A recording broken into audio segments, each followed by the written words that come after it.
Bruins win 5-1 against the Montreal Canadiens at home to start their 7-game home stretch. Welcome back to Into the Den. I am your host, Jay Freeman, and this was a very interesting game for the Bruins. I mean, we went into this game with two very convincing games against two very tough opponents, and we kind of, both of which on the road, we kind of needed something easy, some small fry to really get our to really kick off this home stretch without any really big hiccups. And what did the schedule have for us? Is only the team with the second worst point differential in the entire league, with a minus 50 point differential. Well, the only team that is worse is Arizona with a minus 56. But Marchand is back. Marchand is back and looking just spry as ever with it. With that bloody ass nose bridge, with that stitched up nose bridge and a massive shiner right under his eye. But this game actually started a little bit somber.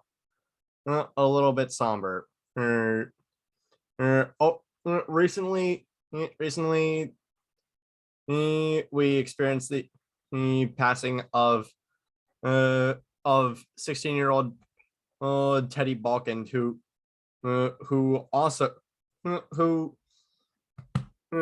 suffered a life-taking injury on the hockey on ice is in New Canaan, Connecticut, and it's sad to see a life taken and so young, and it's why I keep pushing the and it's why I keep having the donation link for Jake Tebow in here, because I don't want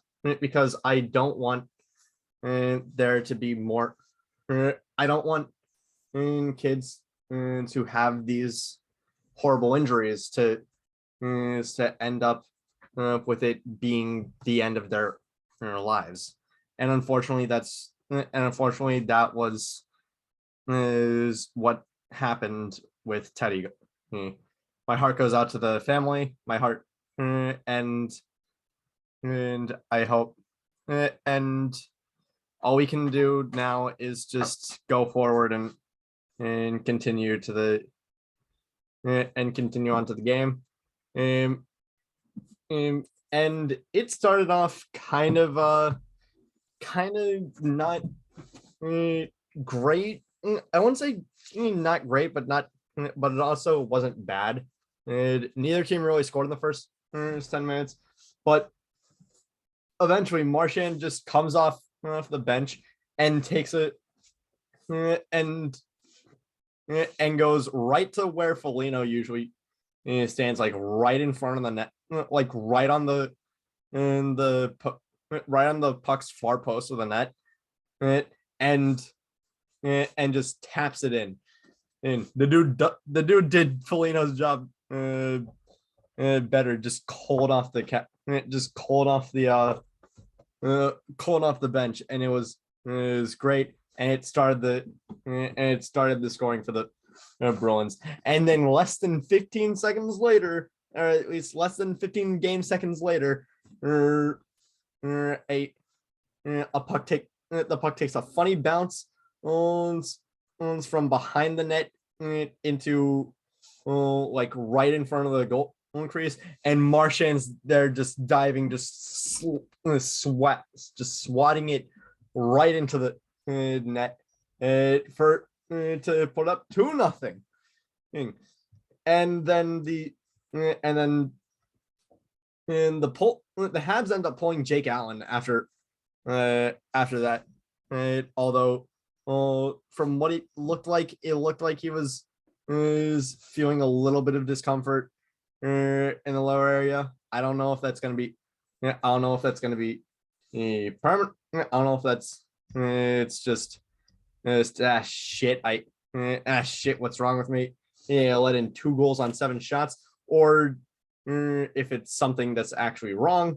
But they pull him after allowing 2 goals on 7 shots, and sub in Samuel Montembeau, who's he's a pretty good goalie. I wouldn't say he's fantastic, but he's still pretty good. Lazar and DeBrusque end up combining for a pretty cool goal. I can only assume because I was outrunning errands. I caught it on. I caught a good chunk of the first period on 98.5 Sports Hub, but I did not end up seeing this goal, and the entire spotlight was on Marchand for the first intermission on TNT. By the way, the TNT announcers are just awful. Like, what the hell? Saying the 5th goal in this game was a sigh of relief for the Bruins, as if we didn't almost already have this game won. But like, for real, the Bruins. This was. I didn't see this. I didn't see the Lazar and DeBrusque goal at all.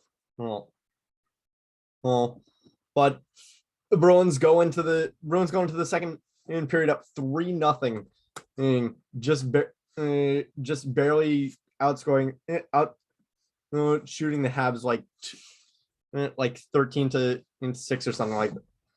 Just barely doubling them up on shots, which honestly is sort of par for the course for the Bruins. Either they're getting doubled up on shots, or they're doubling the other team up on shots. And then they pull out a fun stat. Ever since Pasta got moved down to the second line, the Bruins have been 5-1-0. And they've had the best record. They've had the best record since New Year's. And the Habs also have not allowed a goal in have not scored a power play goal in their past 9 games, which is a franchise record. Congrats, Habs. This game was so bad for you that it set a record for ineptitude.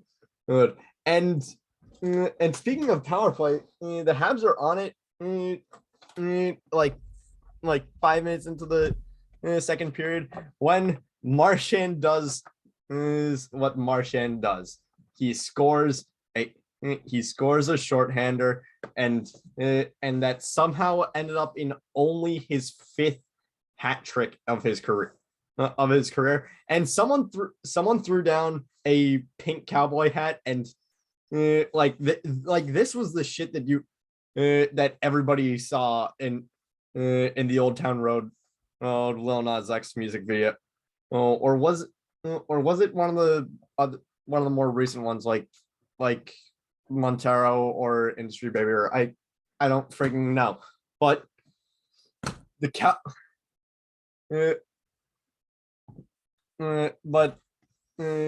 he got the puck right in the net. He honestly, and Marchand picking it up was honestly something that I wish happened more. Like, you should be able to keep the best hat that somebody throws onto the ice in a hat trick. That is just the best.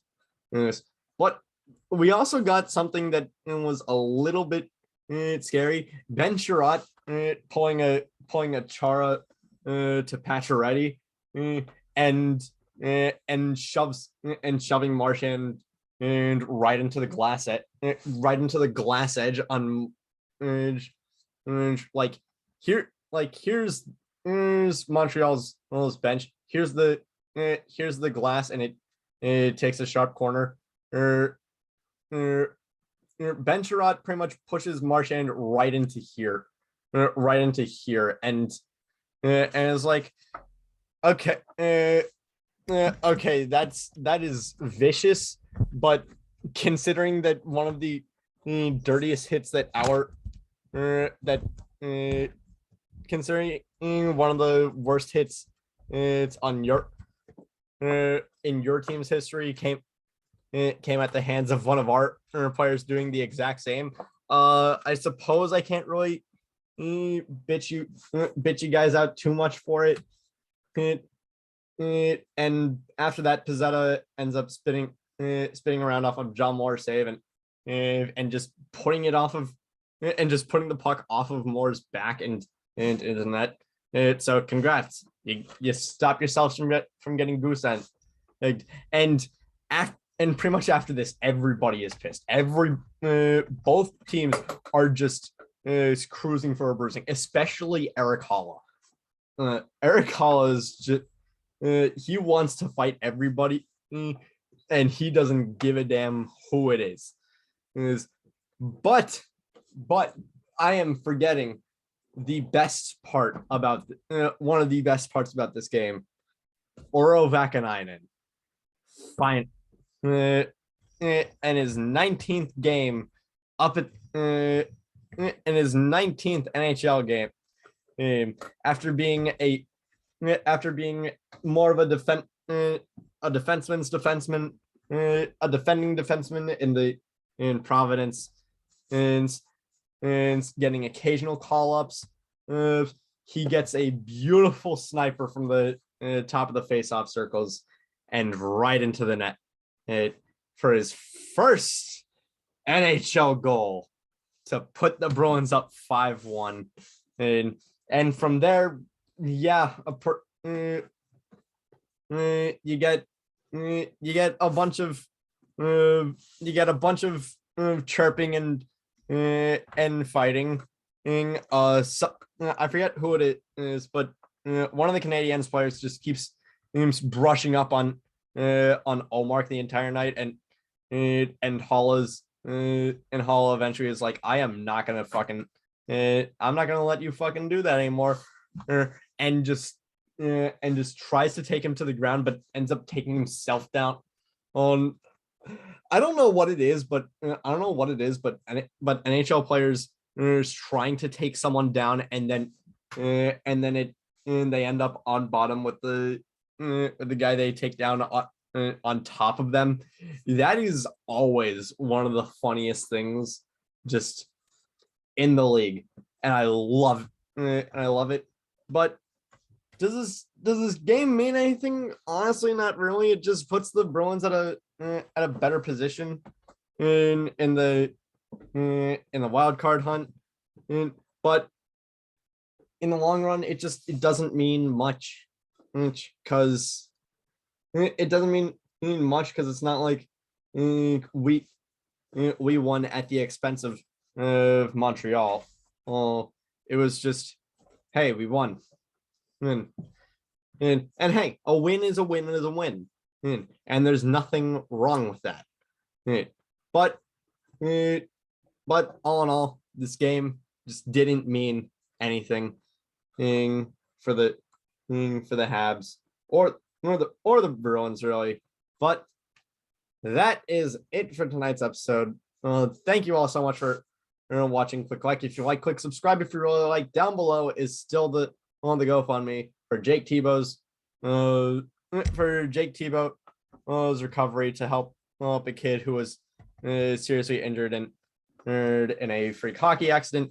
Please, for the love of God, donate. And tell your friends that absolutely nothing else happened over the past 2 days. Absolutely nothing that is taken Boston sports by storm. There has been absolutely no news that has come out over the past few days that has impacted the Boston Bruins in any way, shape, or form.